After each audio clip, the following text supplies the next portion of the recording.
Today's forecast at Fort Snelling, Minnesota, we're mostly sunny with the high of 15 degrees with the lovely low end of -2. In layman's terms, it's cold.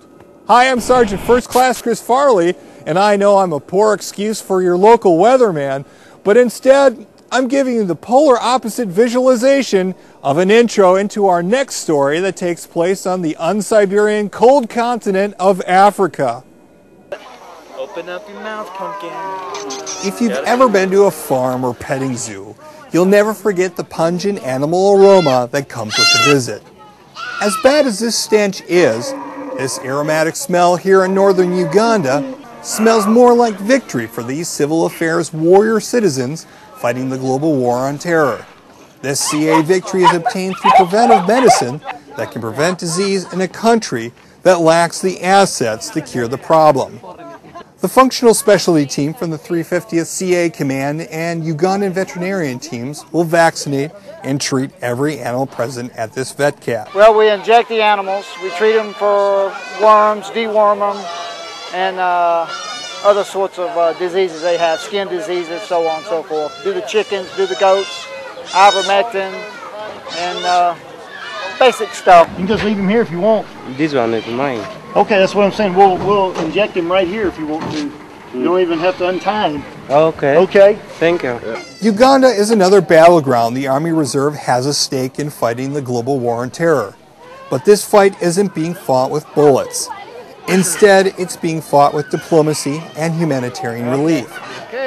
Being able to show them that there is a better side of things. Most of the folks we're working with here are refugees from previous insurgencies, and things that they're having to deal with is they're used to not having help, and if they do, it's something that is foreign to them. Cattle in this district of Uganda were dying of trypanosomiasis at an alarming rate. Ugandan government officials had a plan to vaccinate the animals, but lacked the resources. The people here in Uganda appreciate what we're doing, and they're very well trained. They just need some resources, and what we provide is resources. This is really Ugandans' project. They had the idea for the project, and we're just supporting them.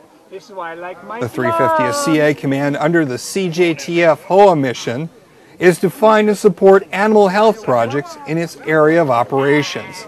interest that we've seen and the way that we've been received here and the numbers that we're seeing tells me that it is quite important to them. It's their livelihood, really. It's the ticket for them to get out of the IDP camp, get back to their original village, and be self-sustaining on their own instead of having to rely on the camp to provide all of the food and water and other things that they need to live.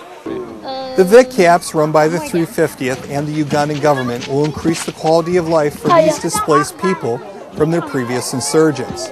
This in turn undermines the condition that extremists use to exploit for their political gain. Highly skilled labor here. At the end of the VETCAP, the 350th and the Ugandan Veterinarian teams had handled, treated, and counted over 30,000 animals. These soldiers probably didn't enjoy the smell of animals in the morning, but at the end of the VETCAP and a successful mission, it certainly smelled like victory. Reporting from Uganda for the Site Picture, I'm Sergeant First Class Chris Farley.